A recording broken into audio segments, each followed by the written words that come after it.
नमस्कार दोस्तों, मेरे इस मंच पर मैं अभिसार शर्मा आपका स्वागत करता हूं। वो फिल्म है ना शान, जिसका गाना है बस आज की रात है जिंदगी, कल हम कहां तुम कहां। यकीन मानिए आज की रात मुख्यमंत्री आदित्यनाथ और उनके प्रतिद्वंद्वी अखिलेश यादव के लिए बहुत भारी रात है, बहुत मुश्किल रात है। मगर जो खबर मैं आपके सामने लेकर आया हूं दोस्तों, उस पर गौर करना पड़ेगा। कल जब पूर्व मुख्यमंत्री अखिलेश यादव ने दो आरोप लगाए थे, पहला इस तस्वीर पर, प्रधानमंत्री नरेंद्र मोदी के अपनी कंस्टिट्यूएंसी बनारस में कितने बड़े पैमाने पर ये ईवीएम मशीन्स मिलती हैं। जी हां, ये ईवीएम मशीन्स मिलती है और अखिलेश यादव सीधे तौर पर इसे धांधली से जोड़ देते हैं। और यही नहीं, वो एक और बहुत बड़ा गंभीर आरोप लगाते हैं। गंभीर आरोप वो ये लगाते हैं कि किस तरह से मुख्यमंत्री आदित्यनाथ के कार्यालय से एक बड़े सरकारी अधिकारी ने तमाम जो सरकारी अधिकारी लगे हुए हैं जमीन पर, उन्हें फरमान जारी किया गया है कि जिन जिन सीटों पर करीबी मुकाबला होगा वहां पर जो है नतीजे को खींचना, ताकि उसमें गड़बड़ किया जा सके। जब अखिलेश ने यह बात कही थी तो उनका मजाक भी उड़ाया गया था और यह भी कहा गया था कि भाई अखिलेश बौखलाए हुए हैं और यह एक हारते आदमी की बौखलाहट है। अब आपके सामने खबर देखिए दोस्तों, यह ब्रेकिंग न्यूज कुछ देर पहले आई थी, आपके स्क्रीन पर है। चुनाव आयोग के सूत्र, चुनाव आयोग ने उत्तर प्रदेश के सीईओ से कहा है कि वो बनारस के एडीएम एनके सिंह के खिलाफ कार्रवाई करें।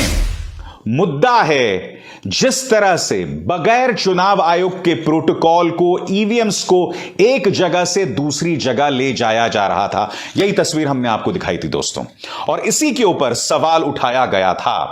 और यही नहीं, मैं आपको बताना चाहूंगा कि बनारस के कमिश्नर ने बयान में कहा था कि हमसे प्रोटोकॉल में जो है त्रुटि हो गई थी। सुनिए उन्होंने क्या कहा था, फिर मैं उसकी चर्चा करता हूं। प्रोटोकॉल हुआ, जो ईवीएम का मूवमेंट था उसमें त्रुटि हुई, ये बात है, उसमें त्रुटि हुई, इसका हम रिपोर्ट भिजवा रहे हैं। लेकिन ये करना, मैं एकदम दावे के साथ बोल रहा हूं कि सब कोडिंग, ये इम्पॉसिबल है। मैं नहीं जानता हूं क्या नतीजे होने वाले हैं, मगर एक बात तय है दोस्तों, इन चुनावों ने चुनाव आयोग की रही सही इज्जत को रस्ते पर ला दिया है। एक के बाद एक जो तस्वीरें सामने उभर कर आ रही हैं वो बहुत ही शर्मनाक हैं। और अब तो चुनाव आयोग खुद अपनी गलती मान रहा है। कल अखिलेश ने किस तरह से हमला बोला था, सुनिए फिर से। ये लोकतंत्र के लिए बहुत ही खतरे का समय है। जो दल हार गया, अब उसके बस में यही है जो अब करने जा रहे हैं। ये जितने कुछ एग्जिट पोल हुए हैं वो इसीलिए हुए हैं कि अगर वो चोरी भी करें तो शायद नजर ना आए। अब ईवीएम्स पकड़ी गई हैं, बहाना कोई ना कोई अधिकारी बताएंगे कि हम ईवीएम्स इसलिए ले जा रहे थे। आखिरकार फोर्स के साथ क्यों नहीं ईवीएम्स जा रही थी? यही नहीं दोस्तों, अब अखिलेश ने फिर से ट्वीट किया है और इसमें वो मान रहे हैं कि यह चुनाव लोकतंत्र के लिहाज से एक बहुत अहम चुनाव है और अगर ये जंग हार गए तो लोकतंत्र के लिए खतरा पैदा हो जाएगा। उन्होंने क्या कहा है, मतगणना केंद्रों को लोकतंत्र का तीर्थ समझकर वहां जाएं और डटे रहें और सत्ता पक्ष द्वारा चुनाव परिणाम में हेराफेरी की हर साजिश को असंभव बना दें।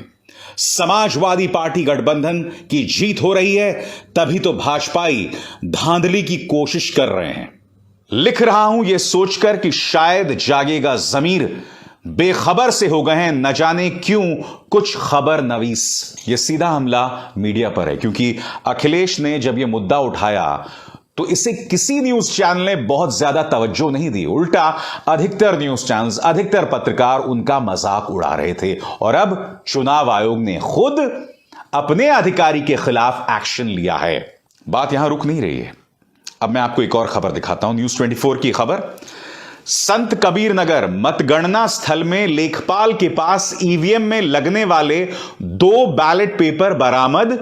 जिला निर्वाचन अधिकारी ने कर्मचारी के खिलाफ एफआईआर दर्ज कर मामले की जांच के आदेश दिए। अब जिला निर्वाचन अधिकारी मोहतरमा क्या कह रही हैं, मैं चाहूंगा आप सुने। मैम, कैसा बैलेट मिला हुआ था? देखिए, ये एक हमारे कर्मचारी के पास एक कॉपी में 2 बैलेट पेपर मिले हैं जो कि यूज नहीं है और जो ईवीएम में लगते हैं वो वाले बैलेट है। अब ये चूक है, इसके ऊपर हम एफआईआर दर्ज करा रहे हैं। अब ये किन परिस्थितियों में हुआ, क्या किसी की संलिप्तता है, क्या है, वो हमारी जांच में। तो सुना आपने, और जिला निर्वाचन अधिकारी ने अपने उस मुलाजिम को किस तरह से पकड़ा था दोस्तों, अब मैं वीडियो आपको दिखाना चाहता हूं। न्यूज 24 इस खबर में कह रहा है, संत कबीर नगर जिला निर्वाचन अधिकारी ने बैलेट पेपर पकड़े जाने पर चूक को कबूला, एसडीएम को फटकार लगाई। देखिए साहब किस तरह से वो अपनी गलती को मान रहे हैं, देखिए पूरा वीडियो देखिए। नहीं, नायब साहब का है क्यों भाई, आपने दिया था इनको रजिस्टर ले जाने के लिए? सर के अर्दरी में कहीं पे वो गाड़ी रखा तहसीलदार के अर्दरी गाड़ी रखवा रहे थे पीछे। ये बताइए कि ये आपके ये साइट वाले ये यहाँ कैसे बाहर घूम रहे हैं? आपके तो ये गिनती के होने चाहिए ना सारे नंबर वाले, ये ऐसे किसी के पास भी कैसे घूम रहे हैं? आरो साहब आपको भी तकलीफ हो जाएगी ऐसे आप करेंगे तो काम आपके। ये चूक से हो गया। नहीं, चूक से की बात नहीं है, ये तो हम जान। आगे से बहुत कैमरा लगा हुआ है, कहाँ ये आप अपने सारे पहली बात मिलान करिए। जब भी आपके ये पहले थे कि ये इस तरह के और कितने कागज बाहर है, ये जो अगर 2 बैलेट पेपर मिला है, और इसकी जो है आप इसमें एफआईआर दर्ज कराइए। एफआईआर दर्ज होगी, बाकी कौन कौन इसमें लिप्त है नहीं लिप्त है वो हम जांच के बाद पता चलेगा कि किसकी गलती थी, क्या इंटेंशन थी। तो आरो साहब यही है, जब कुछ जवाब नहीं दे पा रहे थे, नहीं, तो नहीं, पूछा तो दिया आरो साहब एफआईआर दर्ज कराएंगे। ये झूठ है, ये 100% झूठ है। अब इसमें क्या है इंटेंशन की गलती थी वो एफआईआर की जांच में हमें मिलेगा। आप एफआईआर आज ही दर्ज कराएंगे, ये नहीं ये आपको नहीं मिलेगा। सारे रजिस्टर हमें दे दीजिए। ये रजिस्टर है, आप रजिस्टर उठाइए वहां भाई। और बात यहां नहीं रुक रही है। मुरादाबाद की तस्वीर, समाजवादी पार्टी का गंभीर आरोप। यह वीडियो आप इस वक्त देख रहे हैं। इस मुद्दे पर समाजवादी पार्टी क्या कह रही है पढ़ के सुनाना चाहता हूं। मुरादाबाद की बिलारी विधानसभा से समाजवादी पार्टी प्रत्याशी ने हजारों की संख्या में खाली मतपत्र पकड़े हैं। इन मतपत्रों को बिलारी तहसीलदार मतगणना केंद्र पर क्यों और किसके कहने पर लेकर गए थे? क्या उद्देश्य था? चुनाव आयोग कृपया स्पष्ट करे। ये वीडियो बता रहे हैं कि समाजवादी पार्टी के जो कार्यकर्ता हैं वो नाराज हैं, उग्र हो गए हैं, सक्रिय हो गए हैं और अब धरना दे रहे हैं तमाम जगहों पर, घेरेबंदी कर रहे हैं तमाम ईवीएम स्ट्रांग रूम्स की। ये वीडियो देखिए दोस्तों, एक चुनाव आयोग की गाड़ी जा रही है तो बाकायदा वो उसकी पड़ताल कर रहे हैं, उसके अंदर झांक कर देख रहे हैं भैया कुछ गड़बड़ तो नहीं हो रहा है। मैं ये समझना चाहता हूं, मैं जानता हूं आप में से कई लोग और भारतीय जनता पार्टी के लोग तो ये कह ही रहे हैं कि चूंकि एग्जिट पोल्स में समाजवादी पार्टी को हारा हुआ दिखाया जा रहा है, ये अखिलेश यादव की बौखलाहट है। हो सकता है अखिलेश यादव को लग रहा हो कि वो हार रहे हों और वो इस तरह से हाथ पांव मार रहे हैं, मगर यहां पर हमें तस्वीरें दिखाई दे रही। नंबर 1, नंबर 2, चुनाव आयोग अपनी गलती मान रहा है और उसने एक्शन लिया अपने एक अधिकारी के खिलाफ। मगर सबसे बड़ा प्रश्न, जो व्यक्ति मुख्य चुनाव आयुक्त, जो प्रधानमंत्री नरेंद्र मोदी की कृपा से उस पद पर बिठाया गया था, वो टाइम्स नाउ नव भारत को इंटरव्यू दे रहा है, यानी कि एक सरकारी न्यूज चैनल को इंटरव्यू दे रहा है।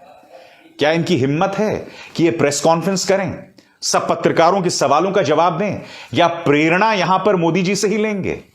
नो प्रेस कॉन्फ्रेंस, मगर हां अपने पालतू पत्रकारों को इंटरव्यू दे दो, क्योंकि वो जो है बहुत ही हल्के अंदाज में आपको फुल टॉस फेंकेंगे, फ्लाइटेड बॉल फेंकेंगे, जिससे आप आगे बढ़ बढ़ के सीमा रेखा के पार पहुंचाते रहें। कितने शर्म की बात है दोस्तों, वाकई शर्म की बात है। और इससे कहीं ना कहीं लोकतंत्र जो है बार बार शर्मसार हो रहा है दोस्तों, और वो भी एक ऐसे राज्य में जहां आप जानते हैं मामला बहुत ही ज्यादा संवेदनशील है। अब मैं आपको बतलाना चाहूंगा कि चुनाव को लेकर कल जो अब 10 मार्च को जो वोट डाले जा रहे हैं उसको लेकर समाजवादी पार्टी ने क्या मांग की है आपके स्क्रीन पर। मतगणना की वेबकास्टिंग कराए जाने तथा वेबकास्टिंग का लिंक राजनीतिक दलों को उपलब्ध कराए जाने के संबंध में, यानी कि जो पूरी वोट्स की काउंटिंग हो रही है वो लाइव तमाम लोगों को दिखाया जाए, तमाम राजनीतिक दलों को दिखाया जाए और ये राजनीतिक दलों को मुहैया कराया जाए, ये उन्होंने लेटर भेजा है। मगर मैं कुछ और पूछना चाहता हूं। ये जो ईवीएम्स को लेकर सवाल खड़े हो रहे हैं, जिस तरह से मतपत्र मिल रहे हैं, ईवीएम्स खुले में घूम रही हैं, ये सवाल तो बीजेपी को भी तो उठाना चाहिए ना। ये चुनाव बीजेपी के लिए भी अहम है। मैं समझ नहीं पा रहा हूं, इतने सारी जो गड़बड़ सामने आ रही है, भाजपा के कार्यकर्ता सामने क्यों नहीं उभर कर आ रहे हैं? भाजपा के नेता सामने उभर कर क्यों नहीं आ रहे हैं कि भैया ये गड़बड़ क्या हो रहा है? बताइए। या कहीं ऐसा तो नहीं है कि भाजपा के नेता आश्वस्त हैं कि भाई गड़बड़ जो भी हो, हमें कोई नुकसान नहीं होने वाला है? तमाम राजनीतिक दलों को चुनाव आयोग की इस नाकामी को गंभीरता से लेना चाहिए, क्योंकि यह ना भूलें, जब वोटिंग हो रही थी तो यह शख्स गन्ना मंत्री सुरेश राणा, इन्होंने मांग की थी क्या, कितने 40 जगहों पर पुनः मतदान कराया जाए। यानी कि प्रशासन आपका, पुलिस आपकी, फिर भी आप ये कह रहे हैं कि 40 जगहों को फिर से मतदान कराया जाए। हो सकता है हार दिख रही हो। मैं आपसे सिर्फ इतना कह रहा हूं कि चुनाव को लेकर हम कोई चांस नहीं ले सकते, उसमें पारदर्शी रवैया अपनाया जाना बहुत जरूरी है। बहरहाल, एक तरफ उत्तर प्रदेश में जिस तरह से चुनाव हुए उसको लेकर सवाल उठ रहे हैं और प्रमाणों के साथ सवाल उठ रहे हैं। दूसरी खबर जो है बहुत दिलचस्प है दोस्तों। क्या आप जानते हैं 10 मार्च को तो नतीजे आ रहे हैं, मगर परसों से प्रधानमंत्री नरेंद्र मोदी गुजरात में रोड शो करने वाले हैं। इससे दो चीजें पता चलती हैं। इससे पता चलता है दोस्तों कि चुनाव लड़ना सिर्फ और सिर्फ भाजपा को या प्रधानमंत्री नरेंद्र मोदी को लड़ना आता है। यानी कि भाई, उत्तर प्रदेश के चुनाव खत्म नहीं हुए कि अगले दिन वो रोड शो कर रहे हैं और प्रधानमंत्री पूरी तरह से आश्वस्त हैं कि वो चुनाव जीतने वाले हैं। अब इसका दूसरा तर्क क्या है? उसका दूसरा तर्क यह है कि वैसे तो चाहे पश्चिम बंगाल हो, उत्तर प्रदेश हो, इसकी बहुत जबरदस्त फॉरवर्ड प्लानिंग बीजेपी करती है, मगर जब कोई बहुत बड़ी समस्या देश के सामने आती है उसको लेके फॉरवर्ड प्लानिंग क्यों नहीं होती है?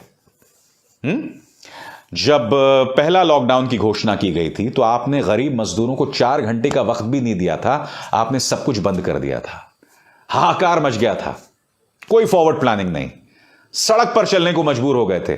मगर चुनाव को लेकर, यानी कि उत्तर प्रदेश के नतीजों के अगले दिन गुजरात में रोड शोज शुरू हो रहे हैं प्रधानमंत्री के। कमाल है। उसी तरह से मार्च 2020 में कोरोना को महामारी घोषित कर दिया गया था, मगर ऑक्सीजन को लेकर टेंडर आपने 7-8 महीने बाद जारी किए और उस पर भी काम बहुत धीमे से चलता रहा और उसका नुकसान हमें हुआ कोरोना की दूसरी लहर में, जहां ऑक्सीजन की कमी से लाखों लोग मारे गए। यानी कि वहां पर भी कोई फॉरवर्ड प्लानिंग नहीं। यूक्रेन में देखिए साहब, यह आदमी पीयूष गोयल, मोदी सरकार के सबसे नाकारा मंत्री है। यह आदमी अपने इस बयान में कह रहा है कि हमने तो एडवाइजरी दे दी थी 15 फरवरी को, मगर छात्रों ने इस पर अमल नहीं किया। यानी कि यूक्रेन से अगर छात्र नहीं आए तो इसका दोष किस पर मढ़ा जा रहा है? छात्रों पर। जबकि मैं आपको कई बार बता चुका हूं कि 15 फरवरी को मोदी सरकार ने जो एडवाइजरी जारी की थी उसमें बहुत असमंजस था। यह कहा जा रहा था कि अगर आप छोड़ना चाहें तो छोड़ सकते हैं, मे कंसिडर टू लीव, इस तरह की बात की जा रही थी।